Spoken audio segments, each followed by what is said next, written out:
Hello, this is Darryl Davis, and we've got a very special person with us today, the president of Compass Growth, and that's Rory Golod. Did I say that right, Rory? Yep. All right, good. I've been practicing for several days.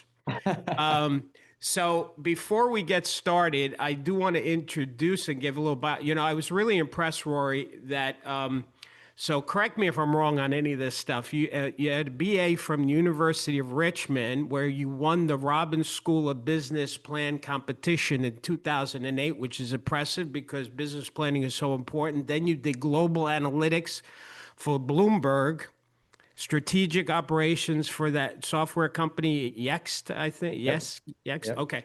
And but what I'm really impressed about is how you joined Compass before it was actually called Compass. It was Urban Compass 2014. You hold multiple leadership positions. And the reason why I'm impressed with that is because when you have, as a business owner myself, when you have somebody who comes in on the ground floor where you Mm. only had like 20 or 30 people in the company in one office in Manhattan, and you've grown to the level where you are personally, I'm sure that Robert and the rest of the leadership team are blessed to have you because obviously you're a good team player to be around as long as you have. So that's awesome. So thanks for being here. That's very kind of you. Thank you for having me. I'm a big fan of yours and everything that you do. Thank you. Yeah, it's been an amazing journey. I've been in Compass for 10 and a half years. And I joined, as you said, when we only had about 25 people in the whole company. We were Urban Compass. So we weren't even Compass yet. Our branding, our logo, none of that existed yet. And we were in one small office in New York City trying to figure out this business. And fast forward 10 and a half years, we have now over 40,000 agents, over 500 offices. We're the number one brokerage by sales volume in the country. And I've been just really lucky and fortunate. I've done just about every job that has ever existed at Compass at one point or another. And so now my role is I'm president of growth. I oversee communications, and then I also run half of our core business. So we split our business into two halves, the East and the West. My colleague Netta Nawab runs the East, and I run the West. So I still am very close to the day-to-day of our agents. Awesome. Now, because we have two groups of people on this call, pretty much. Some of these are our coaching members. They're called power agents, and then there's another group that may not even know me. So just to give a little background for everybody. So I've been in this business for over 35 years. More than half my life is eat and sleep and drink of real estate, either as an agent, broker, manager, or as a now author and coach. So this conversation is going to be real important because there has been so I predicted that when we had the settlement and what that was going to be with the class action lawsuit, when all Mhm. of my colleagues were telling people, don't worry, business as usual, nothing, there's no change happening. I was telling all of our coaching clients, no, plan for the worst, hope for the best. And we're going to see a major shakeup. So our power agents were prepared for the shakeup that happened. Well, I want to prepare everybody that the next lawsuit is on the horizon for NAR, and it's going to be an antitrust violation over the CCP. And unfortunately, people that I respect in our industry are using Compass as the distraction and the scapegoat to justify their opinion and their position on where they think we should be with the CCP, and they're driving us over a cliff.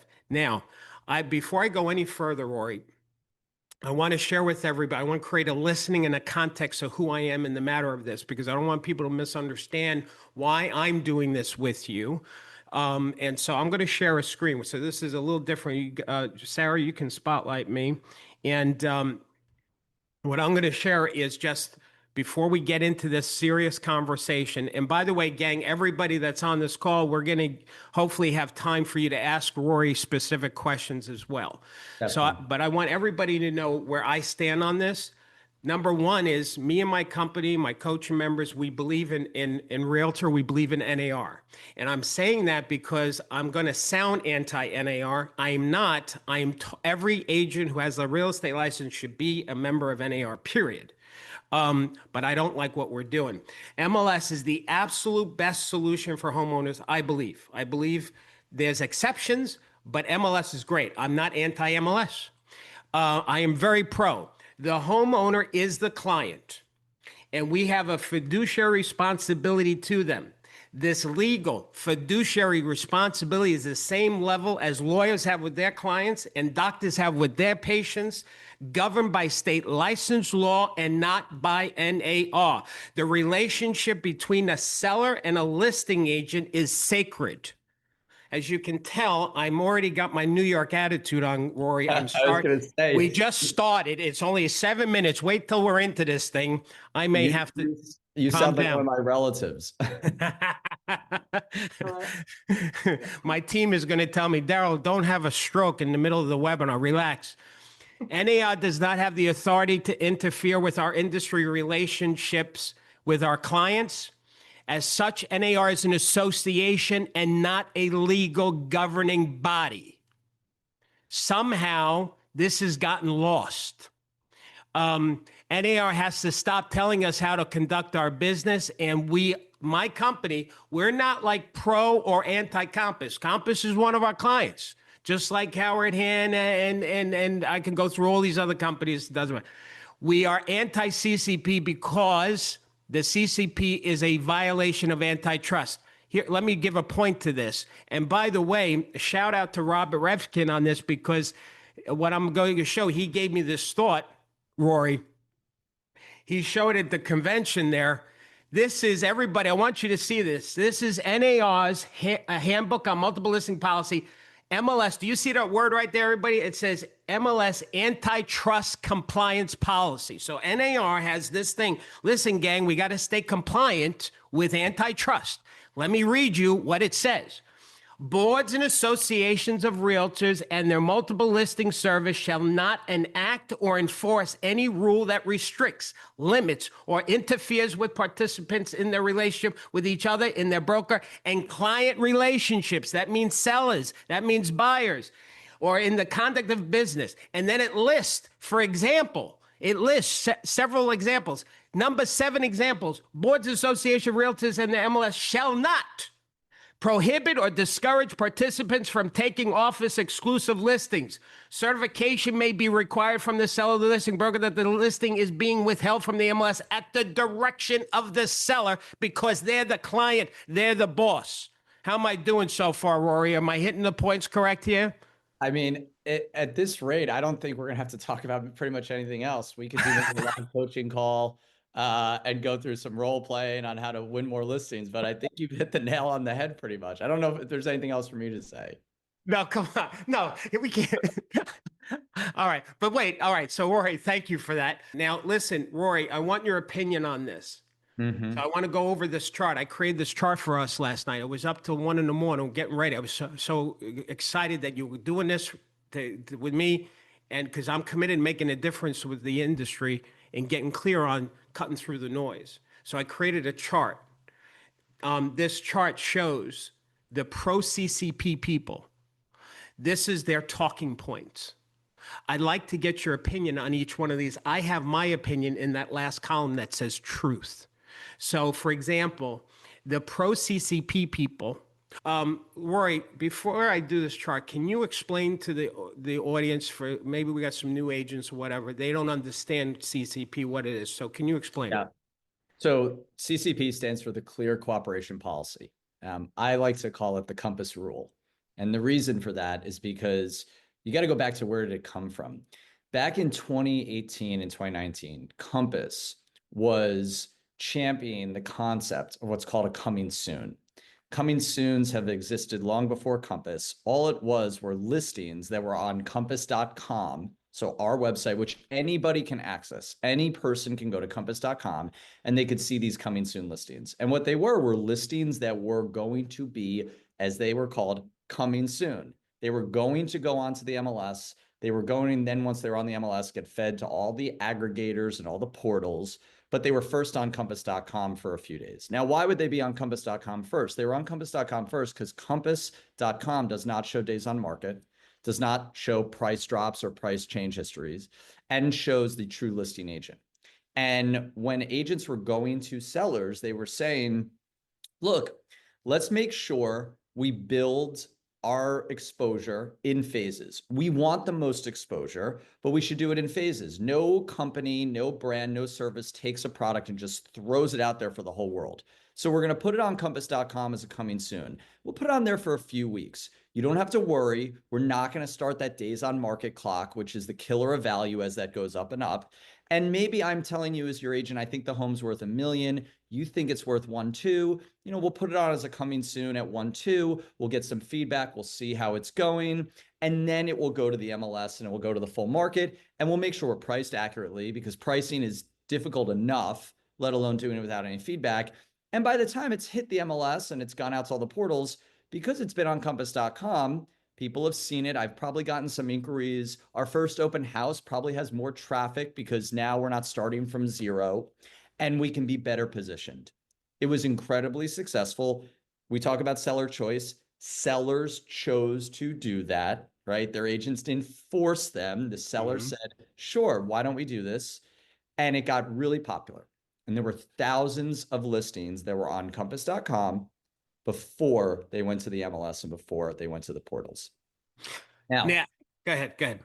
What happened was that NAR and certain MLSs and probably some companies got together and said, we don't like this because this threatens the control we have over the industry. If listings are not forced into the MLS and portal ecosystem, then that threatens the monopoly we have. Now, again, I love the intro part you included, that first slide, because everything you said on there, we fully believe at Compass. We believe in a strong MLS.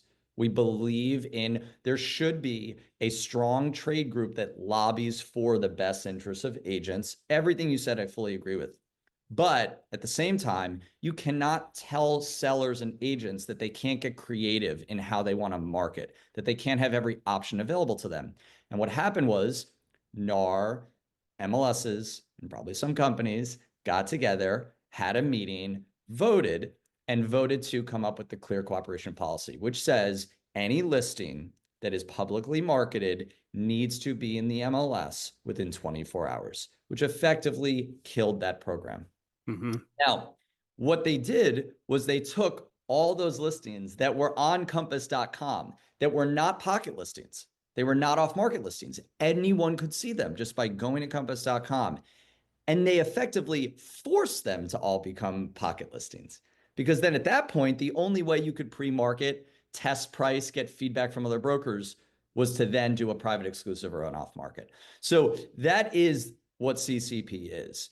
And I think the biggest confusion, the biggest point of contention and confusion around CCP is I think some agents think that it's a rule to prevent agents from other companies from withholding inventory.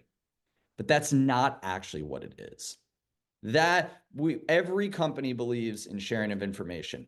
I will say it on record for everyone here. Compass would share all of its off-market and private exclusive listings with any firm, any company that agreed to not alter the listing, monetize the listing, or change it in any way, meaning put someone else's name on it. Right. Let me ask you a question at this point, because this is how I used to do it as an agent. And by the way, before I role play this with you, I want everybody to hear what I'm about to say. And that is this. If you don't like Rory's answer, if you think he's full of bunk, if you, Compass, they just want to line their own pocket of money on ba-da-ba-ba-ba, fine. If that were true, that still does not give NAR or anybody the right to tell that company how to run their friggin' business, because that's an antitrust violation. They can do whatever they want to do. And that's the part people are missing. That's the part people are missing. Our industry's missing. Now, I very much agree with you there. Rory, this is how I did it. Okay. So I'm going to ask you a question. Let's make believe I'm back in real estate. You've got an exclusive listing. It's coming soon and it's not on MLS. Hey, Rory, I saw your listing at 1010 Hunter Lane. I know it's not an MLS, but can you do a co-broke with me? Because I got a buyer that I would love to show the house to. I think it'll be a slam dunk. Can we do that? Go. Absolutely. Okay, thank you. All right, now let's go back to my chart. What I'd like you to do is I'd like you to comment on the pro CCP's talking points. And Sarah, if you'll spotlight me again, please. And so that way people can read it. I'm sorry about the small print, but there was a lot to say. Promotes cooperation. So pro CCP is saying it ensures all MLS participants have access to available listings. What say to that? What do you say to that? Absolutely. If you're a participant in the MLS and you pay for the MLS, you should have access to all the available listings, right? So, and that's, again, I think a lot of this is trying to get to the fact from the fiction. Compass is not encouraging a strategy for the purpose of withholding listings from the MLS. Compass's only purpose for existing is to help agents give more choices and options to their clients, so those clients have better outcomes and those agents win more business. That's it. That's all it is. So yes, I very much agree with that. All right, so here's my thought on it, because and let me clarify my chart. It's almost like the pro CCP people are saying that you need this rule of CCP, clear cooperation policy, putting on MLS within 24 hours in order to promote cooperation, suggesting without CCP, we don't have cooperation. Well, my truth to that is, we've been cooperating since 1885. The first sharing of MLS or listing information, not MLS, information was in Chicago in a meeting, a bunch of brokers, they stood in a room and they basically shared their listings. So that was the pre-MLS system. And we've been doing that since 1885. So CCP or no CCP, we still would cooperate. So that's... Well, and to add to that, let's go before CCP. So CCP was 2020.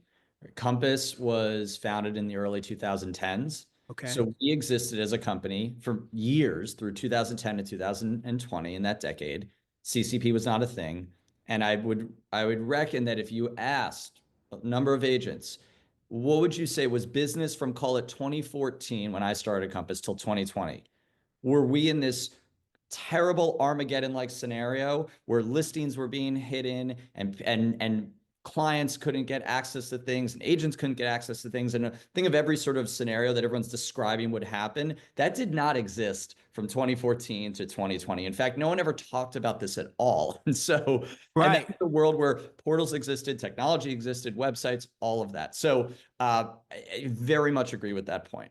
All right. Now, they say increased transparency. So we need to have CCP. We must have it to increase transparency to provide a more open and fair market. So suggesting without CCP, we don't have increased transparency. What do you say to that? Exactly what I just said. Prior to CCP, we operated as a business for a very long time with tremendous transparency. And actually, the irony is CCP is what's not transparent. Think about the example I gave before. Before CCP, every one of those listings was on compass.com. Everybody could see it. CCP forced those listings effectively underground, if you will. I'll give you another example. We came out with this concept about 2 months ago for a listing book. All right. A lot of people gave us a lot of heat for it because they're like, you're a technology company. Why are you printing a book of your private exclusives and off-market listings and putting it in all your offices? And the reason is we would love to share those listings with everyone via software, via technology. But because CCP does not allow for that, we are forced to put them in a book and tell agents, if you want to see our off-market listings, which, by the way, we're the only company who's actually doing this. No other brokerage is saying, you can come to my office and I will give you a book with all of my off-market listings. But we have to do that because of CCP. So what's more transparent? Compass wanting to share every one of its private exclusives and off-market listings with every brokerage, or CCP forcing us to not be able to do that, have to put them into a book and tell people they have to come to our office to see them. Well, so, and here's what I say to the people that say in CCP, well, you have to have CCP for transparency. I'd say, okay, As a listing agent, we have fiduciary responsibility to the client, not to the market. Plus, transparency is the wrong word. We can still be transparent and have an exclusive listing, which is what you just said, Rory. So I want to say it again to all of my CCP colleagues that are saying you must have it for transparency. No, you don't need CCP. You can still be transparent. Rory just gave an example. Sellers have a choice. This one gets me twisted. So, and And if you this haven't is one noticed, of I'm my, already twisted here. this is, So, sellers have choice. Sellers can choose an open listing. So, talk to that. yeah, this is one of my favorite ones. Why should an agent and their client have to give up exclusivity in order to have choice? Why should, in order to have the choice to market the home however I would like, why should I have to give up exclusivity? Why Right. should I, as the client, have to say, you know what? I want choice, but that means I can't sign an agreement with the agent that I want to work with.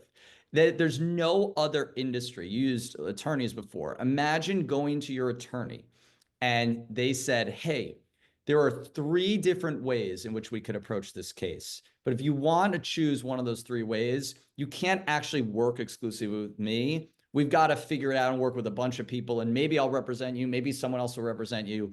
It's almost crazy to even have to think about it that way.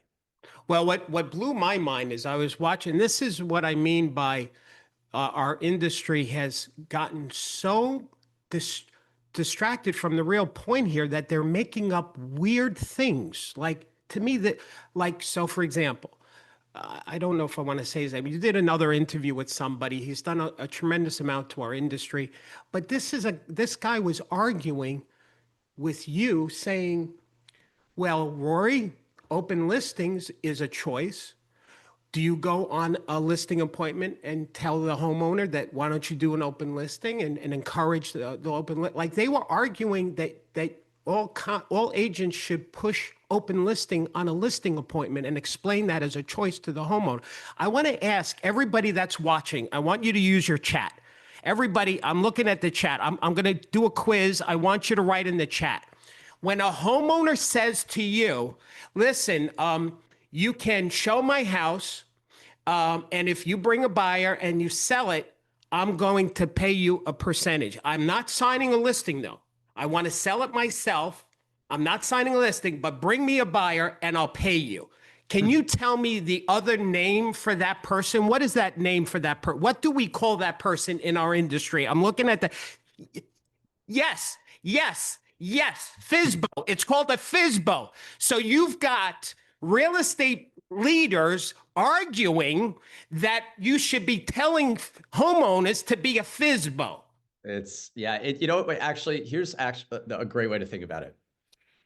Anybody, if you're a coach, if you're a real estate analyst, if you're someone who's invested in this industry, would you ever advise any of your clients to do what you just said? And the answer is absolutely not. And the people that are saying, well, great, if you want to have seller choice, you can just do an open listing. My question is, how many of your clients or agents are you encouraging to do that? And the answer is 0, because as you said, that is not an actual answer. That is a made up concept to try to create an argument that makes no sense. Exactly. This is what I mean by and Rory. The reason why I'm getting so excited, and I apologize if I'm annoying anybody that I'm being too excited. Really, I mean that.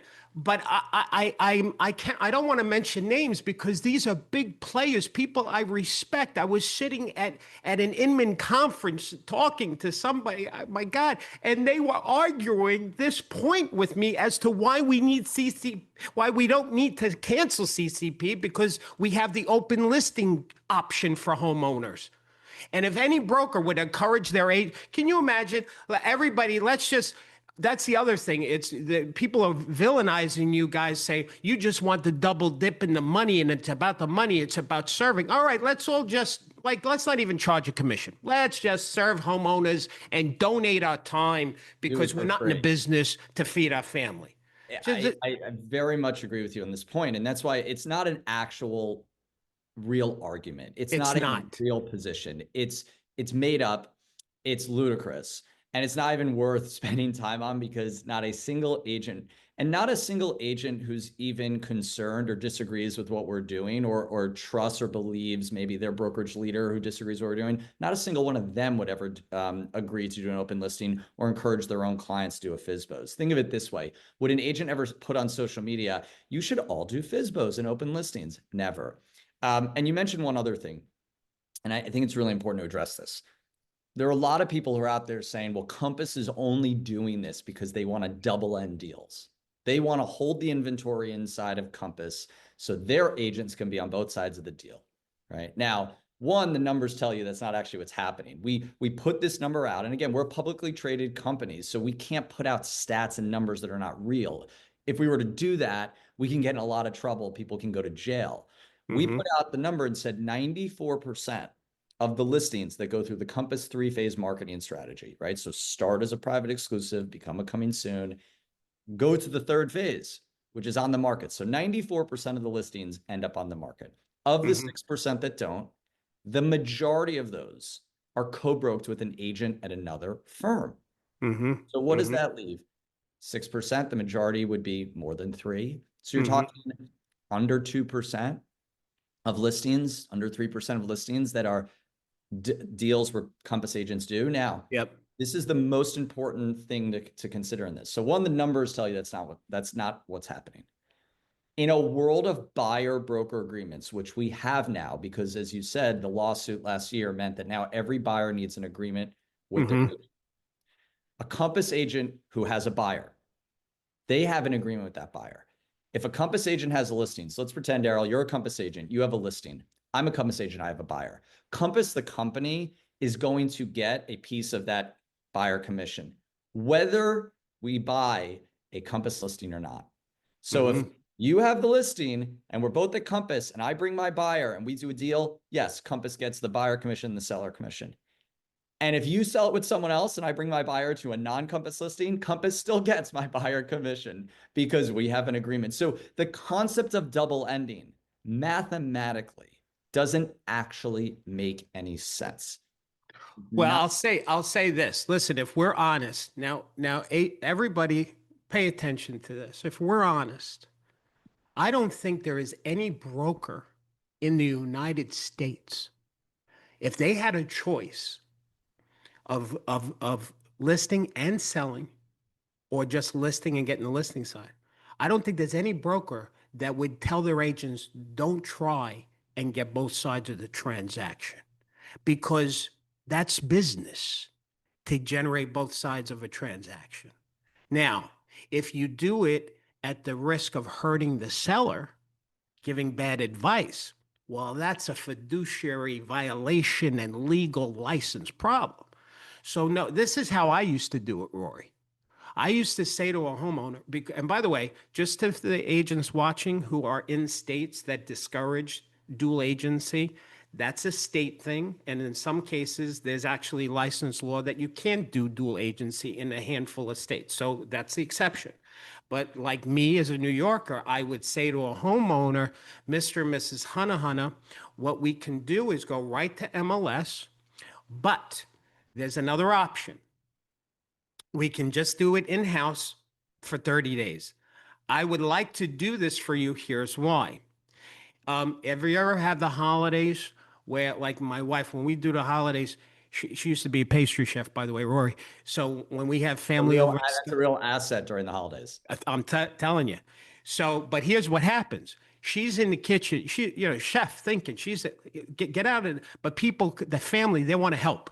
So they come into the kitchen, they help. And of course, she's wonderful. She smiles. Thank you to everybody. And then when everybody goes home, she yells at me for not keeping them out of the kitchen because it's in the way.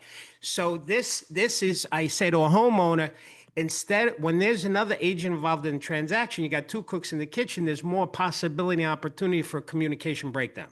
Whereas if I'm only one in the kitchen and the buyer has a problem, I can deal with that problem quicker than if I got to do this telephone chain, talk to the list, talk to the selling agent, the agent talk to the dealer.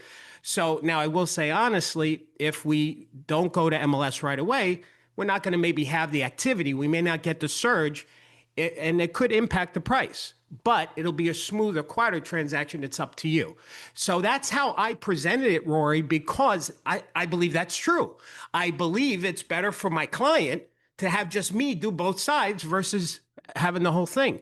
And so as long as you explain it honestly and they choose, that's the choice that they have. And by the way, there are some homeowners, you know this, Rory, that they would choose to maybe lose a few thousand because they want peace. They don't want a whole bunch of Mama Malouk agents coming through and overwhelming them. And how we know this is true is that's why iBuyer even worked. Some people, they knew they were losing money when they did the iBuyer, but they liked the idea of no stress, quick and easy, right? Well, let me share a couple of things around Yeah. that. Compass, we have never once, ever in the history of the company, ever promoted, encouraged, coached, or taught people on how to double end deals Okay. or dual agency. We are Okay. completely agnostic to it. Okay. Certain states, as you said, do not allow it. Certain agents, I know certain agents who don't want to do it. I was spending time last week with one of our top agents in the company, an agent who did $112 million transaction. $112 million transaction, one of the most Wow. expensive homes in the United Wow. States. And so this is someone who is incredibly successful and said, you know what? He's on a team. Said myself and my co-team leader on our team, Okay. we really try not to represent both the buyer and the seller. That's their choice. And some agents choose to. And as you said, some clients are fine with that. The truth of the matter is 80 to 90%, I don't have the exact number, of transactions in our business are co-broked, meaning an agent's repping the buyer and agent's repping the seller. And that cooperation is good. That's good cooperation. Sometimes a buyer comes in directly to an agent, they do a transaction. There has been this sort of push, if you will, that people think that this is all we're doing is trying to do that. But again, there is no benefit to Compass because one, a number of the states you can't even do it in. Number two, I just explained, we don't make any more money if that happens. So if you assume that our intent is just financial, let's just assume that for a moment, we're not benefiting more so from that financially. And third, ultimately, it's going to be the choice of the agent and the client. I like to think that the agents at Compass, because we have the most productive, the most successful agents in the industry, are doing things based on the best interests of their clients and are not doing this because they're trying to double end a deal. And I think it's really important to sort of really understand that point. And by the way, once again, like I said at the beginning of this, is that even if you guys were the nastiest, worst vulture thing like people are trying to make you out to, that's none of anybody's business. There's laws that say you guys run your business the way you want to run it. And if you do anything illegal, you'll create your own class action lawsuit. Well, Everybody will sue Compass in the United States. And that's exactly the point. Now, there's another thing I think that's really important to mention here, because I'm hearing a lot of the narratives that are sort of coming up right now are focused on this idea that maximum exposure is what you should be focused on. Listings need to be seen by everyone, right? Compass has never come out and said that's not the case. I do think there actually is a really interesting question that we should all ask ourselves. Just take one moment, ask ourselves, why is it that the most sophisticated, financially motivated, and successful sellers, home builders, and developers sell hundreds of thousands of homes every year off the MLS? These people are incredibly sophisticated. Many of these companies are multi-billion-dollar companies who are very smart, who are not going to do something if they think it's going to leave money on the table. It's a good question to ask. Why are they selling homes off the MLS? We don't have to get into that now, but just something to think about. Well, and just from a double standard standpoint, so nobody's attacking the builders for not putting their houses on Not MLS. exactly. So that every home builder is allowed to do exactly what we're saying. I think this is such an interesting thing that's lost. What everybody has to understand who's watching this, and we've got to spread the message, is that the Compass attack is a distraction from the truth, which is the MLS. And by the way, I am not anti, for people who came in late, I'm not anti-NAR, anti-realtor. I'm the opposite, pro-realtor, and this is why I'm passionate about that NAR is crossing the line and breaking antitrust laws based on NAR's own antitrust policies, for gosh sakes. Let me finish this chart with you because I want to make sure we get all this here. And then let me just, I got to make myself, Sarah, spotlight me because thank you very much. This next one is benefits consumers, more agents, more showings, higher selling price, and buyers see all houses for sale. So by forcing all agents to put all listings on MLS, it benefits the consumer because it's more agents, more showings. What do you say to that? This is exactly the point I was going to make before, which is it is called the Compass three-phase marketing strategy for a reason. There are three phases. It's not the one-phase strategy, which is off market. No one ever sees it. This is a marketing strategy. This is not a sell your home off market strategy. I think the biggest confusion point, and as you said, most of the people that are pushing this know this is the case. They're just trying to sow confusion. This is not Compass encouraging anybody to sell your home off market. Selling your home off market fully for the whole transaction is usually reserved for bespoke, unique situations. But we are encouraging homeowners to evaluate and make the choice to decide is, do they want to leverage the principles of multi-phase marketing to build interest and anticipation so that when they do go to the MLS, when they do go to the open market and they get all the exposure, they're priced right, they're positioned right, they didn't just burn a month of useless days on market, they don't have useless price changes that hurt their property, and they don't look the same. One of the things that I think is very, it's almost funny when you think about it, is imagine going into a living room, into a listing presentation, and you're meeting with the seller. And the seller says, talk to me about what your marketing plan and strategy is going to be. And you say, I'm going to take your home. I'm going to do the exact same thing as every single agent in the United States. I'm going to put it on the MLS and I'm going to hold an open house. And then you pause. That seller is going to laugh and say, why am I hiring you? Right. Versus an agent who comes in and says, look, I have multiple options and choices. We can do this so many different ways. We can pre-market it as a private exclusive for 5 days. We can test price. Maybe you're not ready to sell yet. We need a photograph. We need, you know what? I want to get some feedback. Maybe there's some stuff we got to figure out. We want to tier the exposure like a movie trailer, build it up so that we do hit the market. More choices for sellers equals more success for them. Sellers are not asking for less choices. No seller is saying, I want one way to sell the home that's the same as everyone. Right. Absolutely. Very good. Well, my thought on this is that when acting as a listing agent, your job is to benefit the seller only, not consumers and buyers. That's another point people are missing. The fiduciary is to the seller if you're to the seller, period. Agent. Yes. Period. And stop. So does it hurt buyers, consumers, if a listing is just with one company and other agents don't know about it? Does it get a little less communicated out to all those buyers? Yes, it does. Absolutely.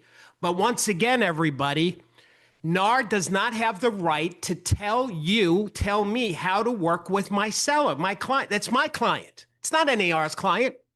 And if my client says, I want to keep it quiet, I don't want my neighbors to know, I don't want open houses, I want to listen, what burns the heck out of this, I don't understand this, that if I'm a realtor and a client wants to hire Darryl because they love me, I've been working with him for years, and Darryl, I don't want nobody else in my house except for you.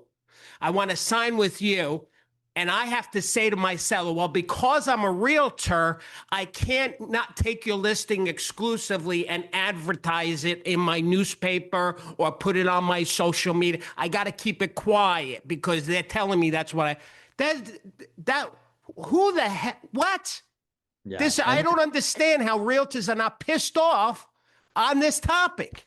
Yeah, it is it's one of the things that I think is the hardest to actually stand behind, which is how are you telling sellers who own a home, your NAR, you're an MLS, your Zillow, none of those entities the seller is hiring. They did not invite them into their home. They did not interview them. They did not place their faith in them to sell this asset.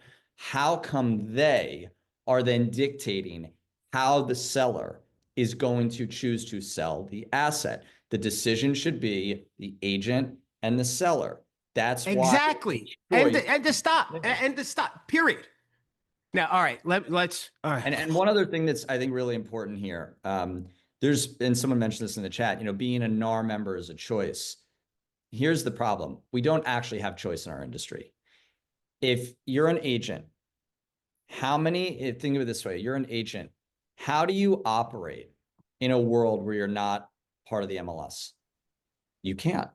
You can't. How do you operate in a world where you decide, you know what, I do want to give my clients choice. They want different ways to sell, different ways to market, but I'm going to rack up thousands of dollars of fines every single day that I try to do this. You can't operate that way. So there is not actually a choice. And that is at the crux of what makes this antitrust, is because there is no choice. You're forced to do something. We are not forcing anyone. Any seller can sell their home. In the world we would love to see, the seller makes the choice, the agent executes on their behalf. Exactly. All right, and I have something on that about what you just said.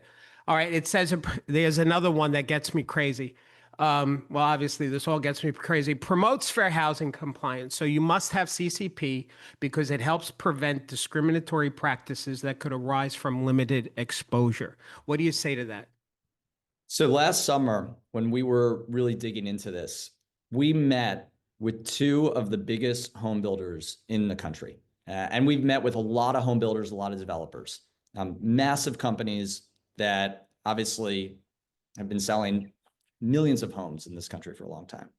And we said to them, you sell all of this inventory off the MLS. You don't put your listings in, you market them yourself. Aren't you worried about fair housing? I mean, you must be concerned. Wouldn't there be all these lawsuits? Wouldn't people, I mean, you're selling thousands of homes a year.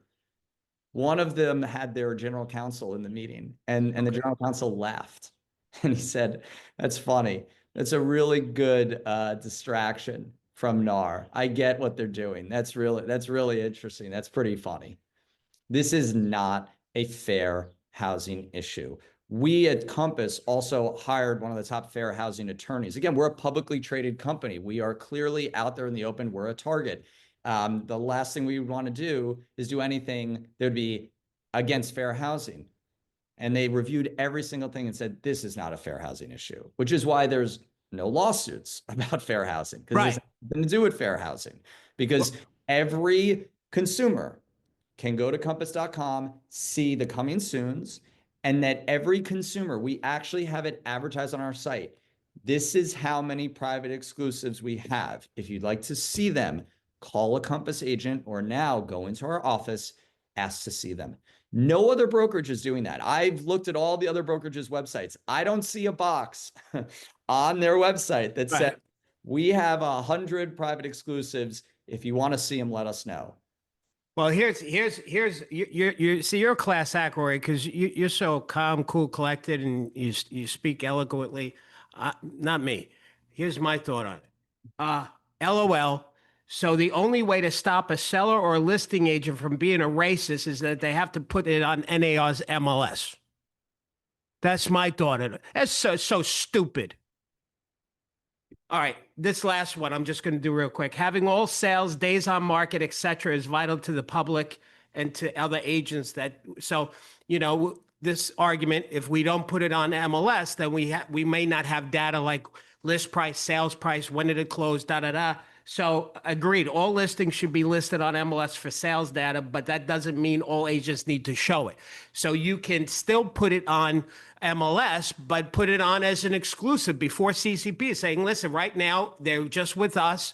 If you want a co-broke, you can call, et cetera, et cetera. So here's the summary. Here's the noise. Compass is blank. Fill in the blank. Compass is the devil. Compass is selfish. Compass is the wants just the money, all that other stuff. The real issue, home sellers, share your listing with all realtors or we're going to interfere with your fiduciary relationship. That's the real issue. And that's what everybody's got to pay attention. Everybody's got to stop throwing tomatoes at Compass. Because here's the other interesting thing, everybody, is that Howard Hanna Real Estate, one of the biggest companies in the United States, they're also not engaging. Hadi said, hey, we're not participating with the CCP.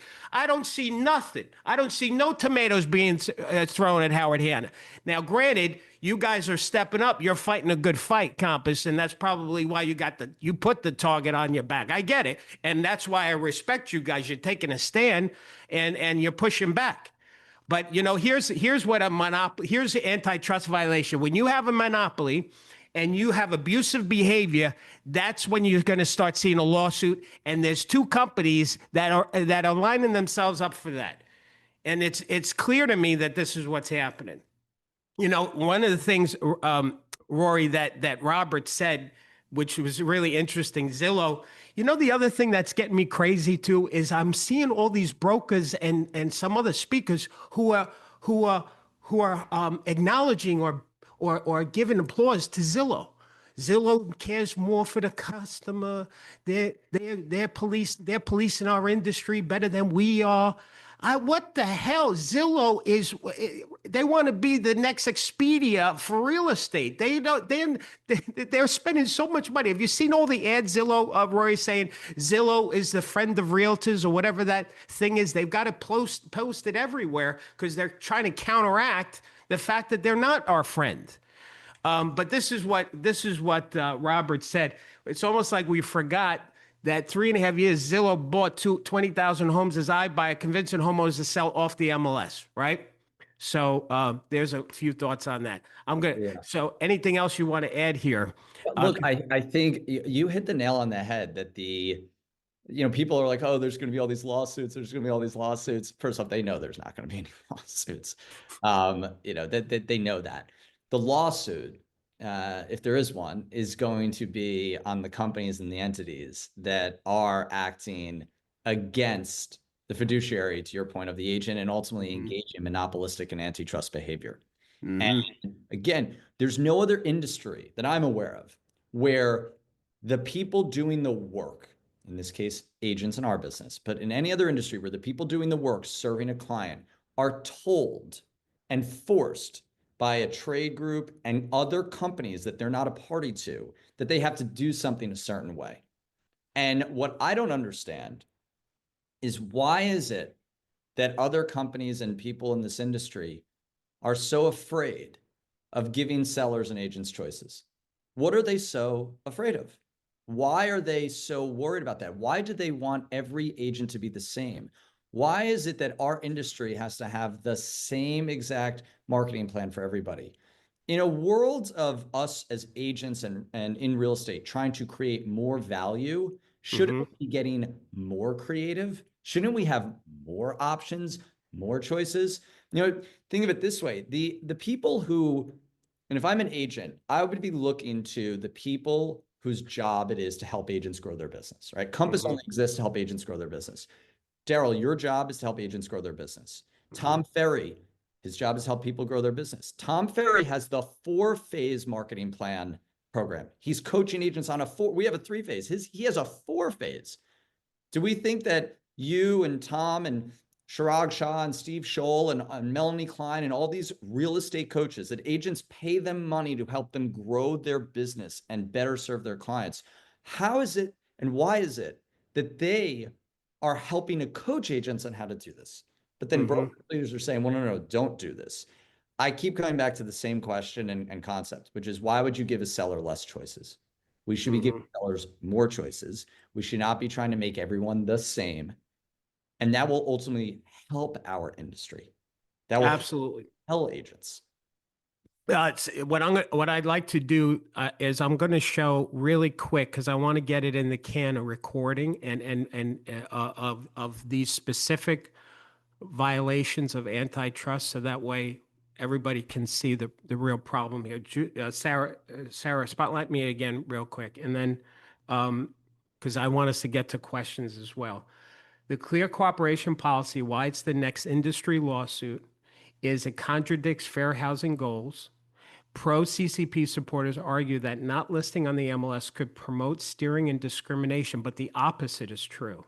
By forcing quiet, private, in-office showings without public promotion, it actually becomes easier for a broker to steer properties to preferred buyers since fewer eyes are on that listing, which is what you said a moment ago, Rory.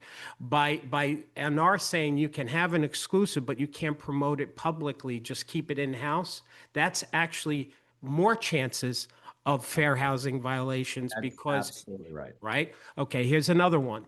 Monopolization, market allocation. By the way, gang, that's an actual antitrust legal term. Monopolization and market allocation. By forcing participation, CCP effectively prevents other listing platforms and models from competing, which would be interpreted as an illegal, etc. Acting like a cartel, mafia style. Mandates that all listings must be shared with competing agents, even when it goes against the homeowner's preference. Here's another one. Restricts seller's choice, which we were talking about, restricting trade. CCP removes the freedom of homeowners to decide how, where, and with whom their home is marketed, violating restraint of trade. Could be viewed as agreement among competitors, MLS participants, to force business practices that benefits the organization over the consumer. Let me just clarify that for everybody. By NAR saying we all have to put it on MLS, where we have Remax, Compass, EXP, we're all competing brokers. Any lawyer will say, you guys put the CCP in place to help competing companies to monopolize the commission. Gang, wake the heck up. Okay, here's another one. Boycott. By penalizing agents or brokers who don't comply, effectively blackballing them from the main marketplace is suppressing competition. So by saying that if you don't adhere to us, we're going to fine you. That's the other thing. If one agent makes a mistake in an office, they'll turn off the MLS for the whole entire office because of that. Fine you and ban you, right? And the ban you. Ban is saying you are banned for not doing what we say, which is give us all your inventory, give us all your information, give us all your data. Oh, we're not going to pay you for it. Right, yeah. There's another one. Give us all the data, all the information, give us all your listings. And if you don't like it, then you will be banned. And NAR is saying you will be fined or banned or kicked off. It's just that's not in the spirit of competition, which is what propels this entire country, which is competition. Exactly. And I'm going to, there's one rule that actually would be the death nail to NAR on the CCP and antitrust. I'm almost going to I'm almost there. Now watch this. So Rory, that NAR just passed this other stupid policy that I think all MLSs are rejecting, which is, okay, to help. You see, NAR knows that they're violating antitrust. So what they decided in their meeting, we're not going to get rid of the CCP because, but what we're going to do is give the homeowner a choice that they can put it in the MLS, but not put it on I think it's the IDX feed, still the valve, right? Okay. So watch this. This is the inconsistent.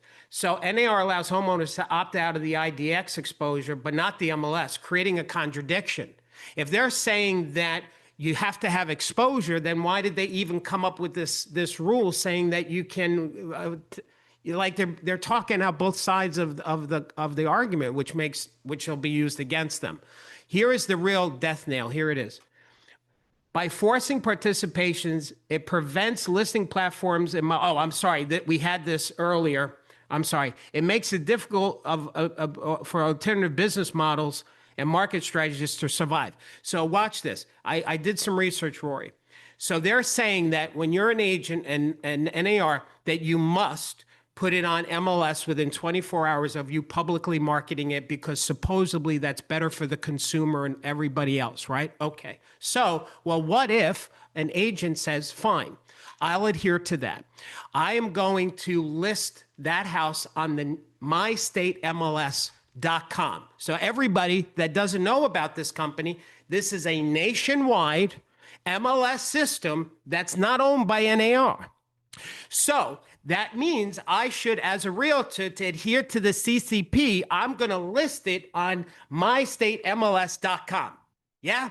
No, because the fact that NAR doesn't own this company, it's still a violation to the CCP. NAR folks, pay attention. We're going to get sued and we're going to lose because we're going to have to wind up settling. And just to remind everybody, the CCP has only been around for 5 years. What the hell did we do since 1985, 86? I think we were fine without it. Now, there's one other thing, Rory, that Mr. Refkin did, which was brilliant. I saw him say at his keynote saying that this is one of the rules that NAR has. That that any association can fine any member up to $15,000 for one violation. And so then I looked at the MLS list of violations. I looked at the ones that were $1,500 or more. And then I did another little research. I decided to look at other associations. You know, the American Bar Association, the American Dental Association, the American Nursing Association. Guess what? Not one of these other associations fine in the thousands of dollars. You know what they do if you break their code of ethics or something like that? They throw you out of the association or you get suspended. There's no fines. But why are they fining? Why are they fining? Well, watch it. I'm going to because they're using the money like this over here. This $45 million. This is the boardroom at NAR. This is really nice. This is a beautiful office. I'm going to quote Warren Buffett. The nicest office that exists in our entire industry. I mean, listen, it's impressive. But let's quote Warren Buffett. This is from his shareholder letter in 1980. Many of the business misadventures I've witnessed were preceded by the construction of an imposing new corporate headquarters. Tall marble headquarters often signals short-lived profits. There's too much money that's happening. I want to show you I'm going to skip over. I'm going to show you one other thing here. I'm going to skip over here. This is, by the way, I'm never speaking at the NAR convention, and that's fine. This is our leadership. And I put here, well, who's going to do the right thing for our association? This is how much they get paid to volunteer. Christine, 180 grand a year. Craig, the treasurer, 200 plus. Kevin, 265. Kevin, 400. So over a 4-year total, if you go from vice president to president, that's how much money you're getting paid as a volunteer at NAR. There's something wrong that needs to change. You touched on so many good things there. I think a couple of things that just kind of highlight, one, you're absolutely right. This is about control and it's about money. If a company was started tomorrow, XYZ company, and they created a website that effectively tried to operate like one national MLS that had great technology, great mobile app, great tools, right? We all know most of the MLSs provide very poor technology. Most of them don't even have mobile apps. The interfaces are still 30 years old. I mean, ask yourself, every day we use Instagram and Uber and Spotify and LinkedIn. Is the experience on our MLS technology anywhere near that? No, not even close. So what about if a company came along and said, we're going to do the same thing as an MLS, but we're going to give you really great technology and better tools? They wouldn't be able to do it because they would be banned. They would be shut down, be able to get any listings. So that prevents competition. When competition is prevented, progress can't happen. So subpar products and experiences continue. And that is why we don't have better tools at our disposal. So you're absolutely right. It's also about money. Right now, NAR and MLSs get every listing for free from every agent. And then they take those listings and they sell the data to all sorts of companies, home appraisal companies, mortgage companies. Why do you think when you buy or sell your home, you all of a sudden get all this marketing and all this mail and all this right? The data is sold, right? So the agent never sees any of that money. That's the agent's listing. The agent's the one who went out, won the listing. The agent paid for the photos. The agent worked on the actual listing. They never get paid. I say this all the time. It's just like the NCAA back in the day, where college athletes made the schools all sorts of money. They sold all Mhm. their jerseys and they never got paid. It's the same exact thing. And Zillow's doing it as well. So it's about control and it's about money. Now, again, when I say that, I am not suggesting that the answer to that is then to withhold every listing from the MLS. Mhm. And in the same way you started this by saying you believe in a strong MLS, you believe in what NAR should stand for as a trade group, I very much agree. What I would like to see are strong MLSs that give consumers and agents choice, flexibility, and control, and function solely to allow a place to share data and to do transactions. And that is it. And are not there to monetize, are not there to do this just to control. That's exactly what Compass wants. We're not looking for anything else other than that. We're not looking for a new system, a new change. We just want these organizations to give homeowners and agents the choices that they deserve. That's it. Exactly. And And I'll anyone who tell you, disagrees with that, I don't understand how you can disagree with that. you know, and just for people that are coming late to the party, I mean, I know I've been pretty loud and passionate. My anger stems from one thing and only one thing. See, Rory, what you may not know about me as a real estate coach, the only people I focus on in my coaching is the agent. I like brokers, I like managers, but I don't train them, and I don't play politics. I don't care who I piss off. I don't care about NAR. I don't care about. I believe in NAR. I believe in realtor, but my coaching is always for agents to make more money and design a life worth smiling about. And my one thing that pisses me off is NAR does not have the right to tell my agents how to do a listing appointment and how to run their business. Period. End of story. And that's the problem here. So whether people agree or disagree with Compass and their approach, I don't give a that's not what this is about. This is not about if you guys are they're making you a distraction. They're making you a distraction. I don't see anybody talking about Howard Hanna. I said that earlier. So that's the problem here. That's the problem. And by the way, just to point this out, and then we're going to go to questions. Is this when I showed this over here? I want to be clear with everybody about this. This to me is wrong, and you'll see I got at the top of the thing say, who's going to do the right thing for our association?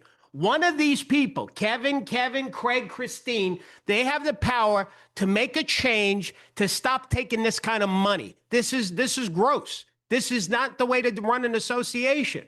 So there's a lot of waste up top, and I hope one of these folks is going to do the right thing for our industry. Okay. Yeah, there's you talk about you've talked about distraction a lot. I think that's a really helpful framing. There's a quote. I'm not going to get it perfect. It's Sun Tzu, and it's the secret lies in confusing it's the secret lies in confusing the enemy so that he cannot fathom our real intent. Right? The secret lies in confusing the enemy so he cannot. I like that. That's good. Our real intent. Sun Tzu, right? The Art of War. That's all this is. This is, as you said, a distraction to sow confusion so that we are not, as an industry, focused on the real thing. I don't know why people are doing that. I have theories and opinions, but I'll reserve those. But I think at the end of the day, you hit the nail on the head. NAR, MLSs, Zillow have no right to tell an agent and their client how they can work together and how they can sell what is the most valuable asset of most people's lives. And you know, Rory, one of the people I told you that I respect, they said to me, "Well, Darryl, how often would a homeowner say, I don't want to go on MLS. I just want you to show the house and promote it and sell it." How many of those how many we're talking about? And I said, probably very few. I don't know, 5, 10%, maybe not even that, a few. And they said, well, then why are you arguing it? Because it's an antitrust violation that this association is an association, then not a legal body telling agents based on license law, this is how you're supposed to run your business. Stay out of it. Well, actually, I'll flip that. The very few, let's call that the 6% of the 94% listings that go on the MLS. This is actually fighting for the 94%. This is not fighting for the 6%. The 6% of listings that stay off market, those are Compass listings. And I believe there's a public stat available where Anywhere said, and I again, don't quote me on this, but I'm pretty sure there's a public stat that they put out that said they do about 6% of their transactions are done off market. So very few transactions are actually done off market. This is about the 94%. If there's one thing that I would hope that people could get from this conversation, right? It's that the Compass three-phase marketing strategy, the strategy that Compass is encouraging homeowners to evaluate and make the choice on how they want to sell their home, is a marketing strategy. It is not a sell your home off market strategy. It is 3 phases. The third phase is going onto the MLS and going to the broad market. If this were a strategy of sell your home off market, it'd be called the one phase strategy, and we would call it the Compass off market strategy. That's not what this is. All this is Compass agents going to sellers and saying, we have many different options and choices. We can have it off market for a few weeks, for a few days. We can test price. We can get positioning right. Getting price right is so important. I saw a stat from MRED, the MLS in Chicago, and it was looking at different brokerages, and it was their price to sale comparison. Compass was at 100.4%. So what that means is that when our agents price a home, they get 100.4% to their price. So they get a little more than what they priced it for, which is great. Properties, which Compass also owns, was at 100.4%, about 2.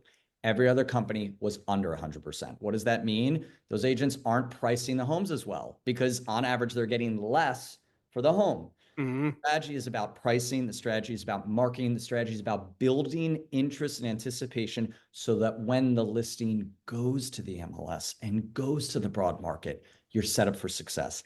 That's what it's about. And these organizations should not be telling agents and clients they can't do that. We're actually working on more steps. There are 3 phases. I think we're going to come up with a couple more. There should be 5, 6, 7. There should be as many as agents and their clients want. And once again, when I've heard you guys say this, and then I've heard the other side say, yeah, well, that's not true. That's just what they're saying. And once again, I say to that, who cares? Compass has the right to run their business the way they friggin' want to run it. And there shouldn't be a rule that tries to tell them how to run their business because that's going to be another class action major government lawsuit, for God's sakes. Do you have time, Rory? Do you have time for these? We got like 19 questions. Absolutely. Let's jump through them. All right. So how we do this, so that way you and I don't have to read and be distracted. Julie's going to read it for us, and then we'll just answer it so that way we can be present. So Jules, can you do that? I most certainly can. Hello, gentlemen. Great job. Deborah says, could Compass share their own listings during the coming soon period? I think you covered that, came in early, but. Okay, so then we're good on that one. Go to the next. Maya, how long were those coming soon homes on Compass website? Yeah, it varied. Some homeowners put a coming soon up for a day. Some did it for 3 months. And it's the same thing with private exclusives. Some people do the 3-phase strategy. I've seen people do a day as a private exclusive, a day as a coming soon. And I've seen people do longer. It's totally up to them. So it completely varies. Thank you. Jolie says, how does this affect FSBOs? I think Darryl hit the nail on the head. A little passionately, maybe. By the way, one of the best points I've heard in a long time. You're right. Open listings are FSBOs. It's like yeah. I mean, what is that? Wait. I just got to say something that got me where I really. This is what happened. I got to tell you the story really quick, Rory. So I don't want. I'm going to speak poorly of this person, so I won't mention their name. But it was an attorney for one of the big associations out west. And they read my Inman article and they called me to tell me why I was wrong and about the CCP thing. And part of what he said was, well, you can do an open listing, which would be fine. And so I didn't connect open listing to FSBO when he said that in the conversation. So here's how I answered it, though. I said, so in other words, counselor, what you're saying to me is that you're encouraging agents to go tell a homeowner, I'm going to advertise your house, promote your house with no commitment from the homeowner. And then before it sells, the homeowner says, you know what? I'm going to list with somebody else and pay them the fee. You'd be okay. Let me ask you, counselor, let's say I hired you to represent me in court and I'm going to pay you a contingency. You know, you guys call it a contingency. It's a commission, but you dress it up by calling it contingency. So let's say I'm going to pay you 40% commission. And after you've done all the trial work and everything else, just before we're going to win the case, I decide to give it to another law firm and they get the 40%. Would you take that case on? Because that's what you just said to me. Yeah. And then you know what he said to me? He said, well, in that example, in the legal profession, we do have a way to protect me from getting paid. Oh, so for you, it's okay. You're still going to get paid, right? So why are you arguing that agents should bust their butt and spend money and not get paid at the end? What the hell's wrong with you? All right, go to the next question, Julie. Darryl, you would have been a heck of a litigator in another life. Oh my God. Right? My power agents, they tell me my mother wanted me to be an attorney or a doctor. So what I did was I have doctor handwriting. It's horrible. So that's as close as I got to that. All right, Julie, next question. Well, what I do love is that you both have brought metaphors and analogies into this conversation today. So I think you guys are a little simpatico in that. Is it the New York thing? I don't know. We'll see. Maya says, how can I explain to a seller that not publicly putting their house visible to everyone for a short period of time is good for their listing and is a marketing strategy? Great question. What you're doing in that period of time is actually preparing for when it is public, right? When you only get one chance at launching the home, you only get one chance. Once it hits the MLS and that days on market clock starts and everyone sees it, right? We've all been there where listings after a while, what do you say to a client? Ooh, there's something, that listing's stale. It's been on the market for a while. It's not priced well. You get one shot, right? I keep coming back to the Hollywood premiere, right? You get one chance to premiere the movie. You know, in Hollywood, they don't make a movie, spend 2 years and $100 million and you just throw it out there and hope people like it, right? They test it, they edit it, they do screenings. And so what you're telling your seller is, look, my job as your agent is to help sell your home as fast as possible for the most amount of money with the least amount of hassle. That's the job of a listing agent. It's that's all I'm doing.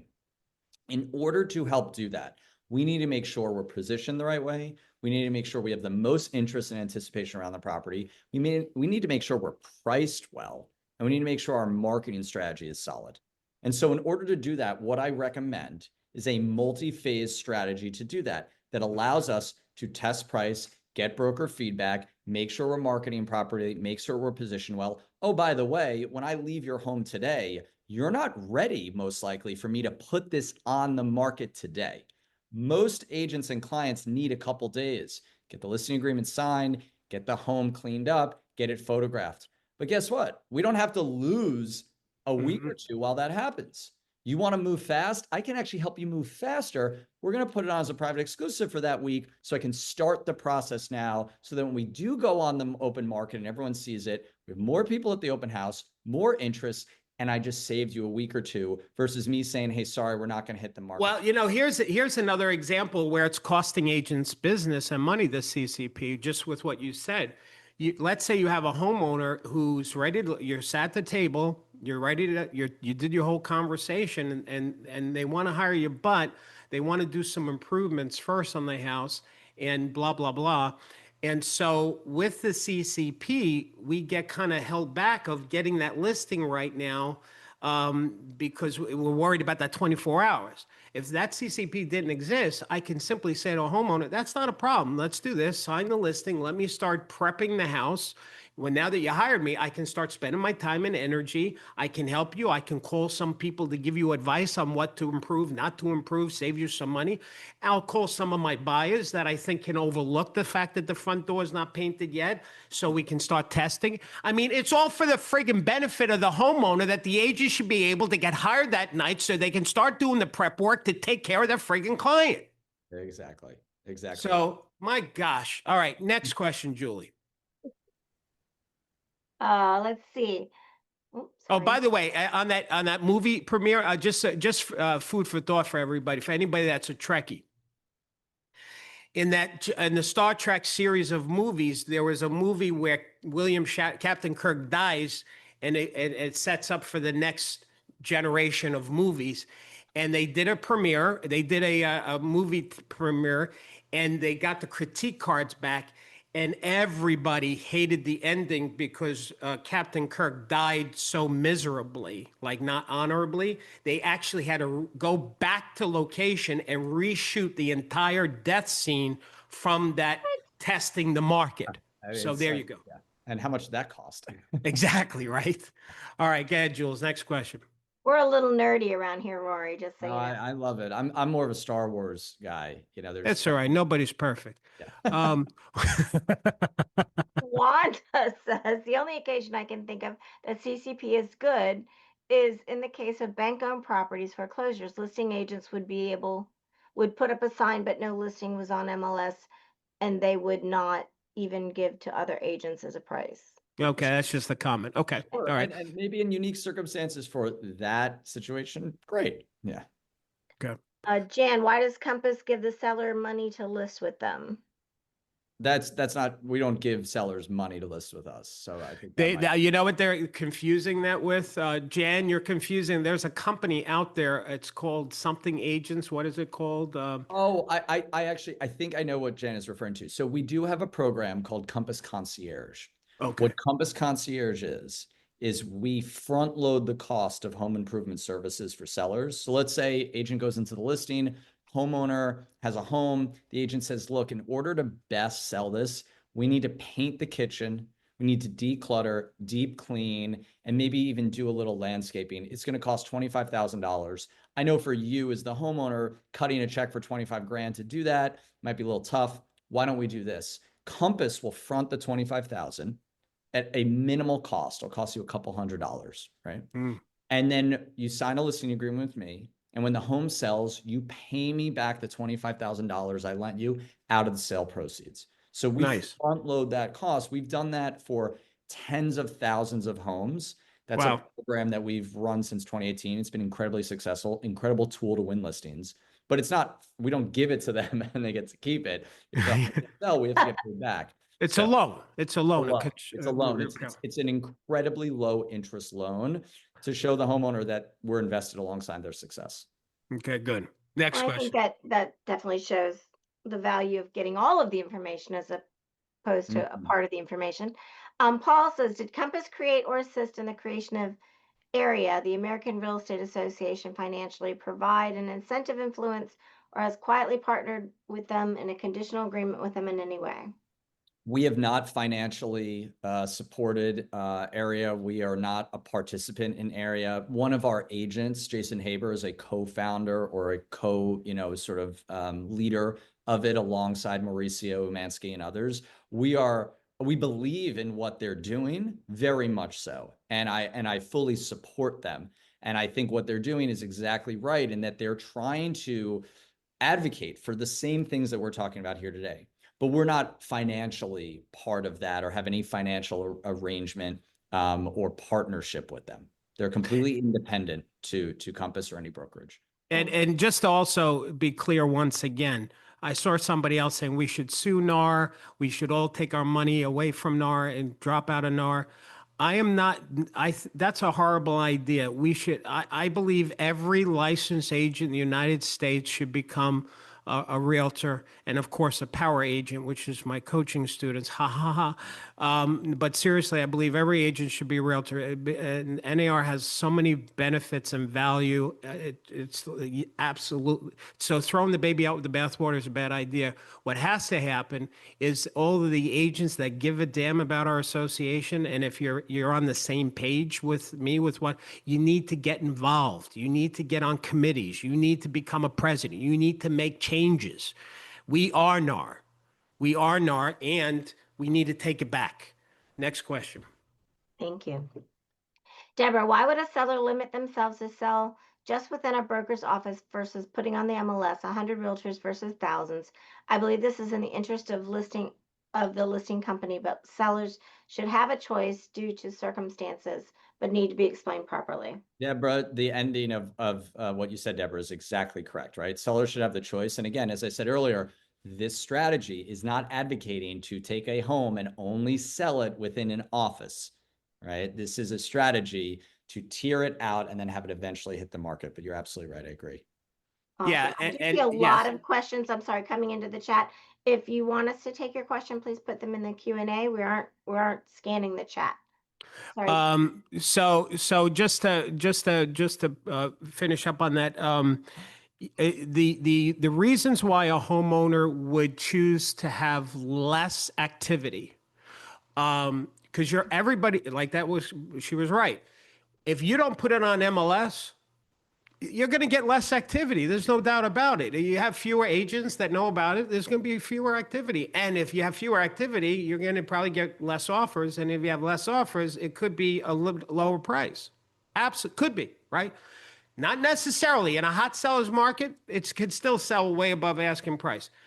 But that's not the point here. The point is that NAR should not be telling you how to interfere with your fiduciary relation with your client. Now, the client may decide, Hollywood star, they don't want people to know. It could be they don't want their neighbors to know. It could be they just don't want a whole bunch of real estate salespeople coming in and day out in their house. Yep. There's some agents that, like Rory, you know it. Like there's some when I was listing and selling, there were some clients that they trusted me so much they did not want to deal with anybody else. Darryl, you are here. Period. Nobody else. I was on a listing presentation last weekend for a really special home, actually in Long Island, and same exact thing. There you go. All right. Next question, Julie. Paula says, once we advertise, we get calls from buyers. That implies automatic dual agency. So if a seller doesn't want dual agency, we only advertise to buyer's agents, or when buyers call and we're too small to assign an in-house agent to rep them, we tell to get a buyer's agent to negotiate against us. Yeah. So, Paul, let me just address that really quick, Rory. So, first of all, gang, dual agency is not a dirty word. So let's just stop treating it like it is. Okay. Now, I know in some of your states, you don't practice it. In Florida, somebody said it's against the law. No, it's not against the law in Florida. They just call it a designated agent. You can do it, but I do know in Florida, for example, you're all brainwashed to not do it, to discourage. But it's not a law that says you can't. What? Transactional agent. Yeah, transactional agent. So, but anyway, so that's something for your broker to do. You know, if your state says that you can't do both sides, then yes, you're going to have another agent in the office who's representing one party and you're representing the other. That's a very simple thing, and that's not a problem. So that's an office thing. All right, next question, Julie. And by the way, just Jules, make sure that we are getting questions and not comments in here, okay? Mm-hmm. All right, go on. John, what is the Compass 3-phase marketing plan? Yeah, well, we've already done that. No. We've done that so many times. So that's the person came late. Next question. All right. How does Compass work? I guess we've covered that as well. Can you do an office exclusive for 30 days? Sharon wants to know. Yeah, you'd have as long as you can. I mean, I don't believe there's any state. There's a couple markets where you're not allowed to do an office exclusive. Seattle being one of them, right? Okay. California. So everyone should know this. This is really important. California Association of Realtors and CRMLS are both actively trying to prevent agents from being able to do office exclusives going forward. So just think about that for a moment. The largest state in our country, with probably the most agents, I would assume, is saying we are trying to stop you and your clients from doing office exclusives and private exclusives. Think to yourselves rhetorically this question: how many agents and sellers have raised their hand and said we would like that? The answer is 0. Yep. Wow. All right, Jules, next question. Yeah, Eugenia, this question's for Rory. Some Compass agents here in Florida do not answer calls or inquiries as effectively as they should. How can we reach out? That's any any Yeah. agent, right? If they don't, email me, Rory at Compass, because if there's a call, we got to make sure they're on it. You send me an email, Rory at Compass, I'll make sure they get back to you. I love it. I just thought, okay. Melissa, how many Zillow employees are on the NAR board? I don't know if you have that I'll information. let Darryl handle that one. Yeah. So That's a legal guy. Yeah. So, gang, one of the trainings I did, if you are a power agent, is Zillow is not our friend. And in that webinar, I actually show the names of the people who are Zillow employees who have been named to NAR board positions of influence. To me, that's just screwed up, man. That is totally screwed up. Right. And so, yeah, there are some, and there you go. Next question. Let's see. Joy says brokerages are independently owned and operated. I'm with Keller Williams. All of our offices. We have been told that our head broker of the group of 6 offices in my area have told us we cannot allow the other offices in this group to see exclusive listings due to the NAR rule. How do you explain this to us? So I'm happy to bring this up. This is the challenge with CCP, and this is the problem with the Zillow ban, is they do not want you sharing your office exclusives with other agents. They want to shut it all down. And so your question exactly implies, like, how does this make any sense? And that's part of what we're aggressively pushing back on. Mm-hmm. Which, by the way, just a little food, just to let everybody know that when Zillow published their new listing guidelines, it said that if you got a listing and you didn't put it on in 24 hours on MLS or Zillow, then they would ban you. In other words, if you got the listing and you didn't put it in your MLS, but you listed it on Zillow, that was fine. That was okay. Exactly. That was okay. I'm telling you, gang, it ain't about what's better for the consumer. It's about the money. It's about the money, whether it's NAR's money or the MLS's money or Zillow's money. It's about money, which is, I get it. It's good to have, listen, fight for your dollar. Increase your bottom line. That's all good. But you don't break laws to do that, which NAR is doing by telling you how to run your business and interfere with your fiduciary. You all have to understand something. We're not salespeople like car salespeople, furniture salespeople. We are licensed real estate professionals that have fiduciary. That's a legal term. When a client hires you, you have to work for your client. And NAR is interfering with that legal relationship, and that's where the next shoe's going to drop. Mm-hmm. Next question. Okay. Maggie says, what if I see a Compass listing on Compass? What if I see a Compass listing on the Compass site during the coming soon? Can I bring my non-Compass brokerage offer? Absolutely. Yes, Maggie.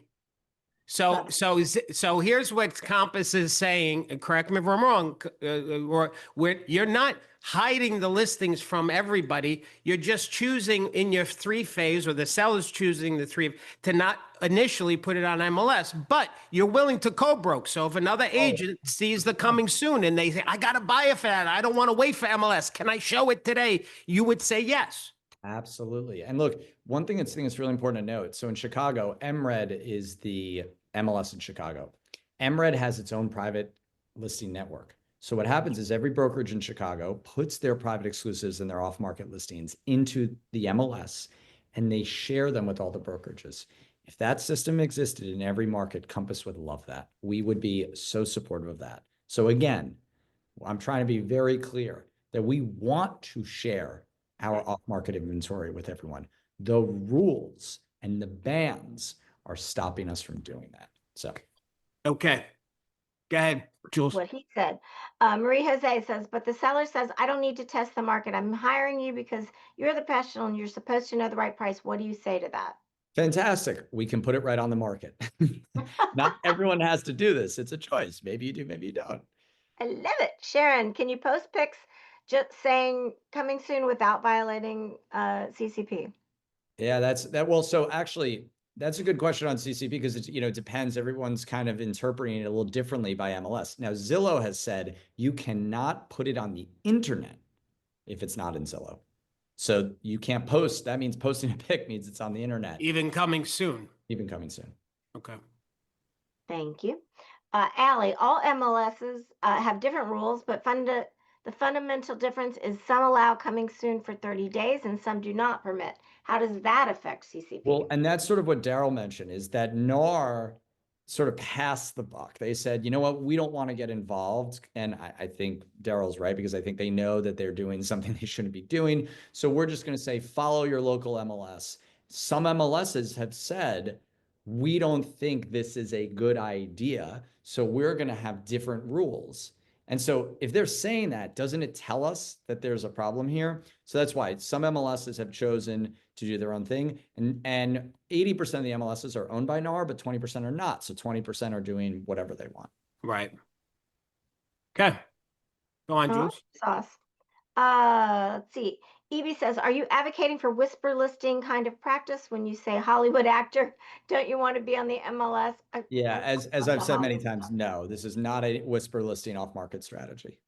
I love all these terms the pro CCP people come up with, like the open listing. No, Yeah, it's a really, FISBO. Yeah. You know, they're coming up with all this different words to Jargon, scare yeah. pocket listings to scare people. Yeah. Yeah, dirty words, right? For Dirty sure. words. Yeah.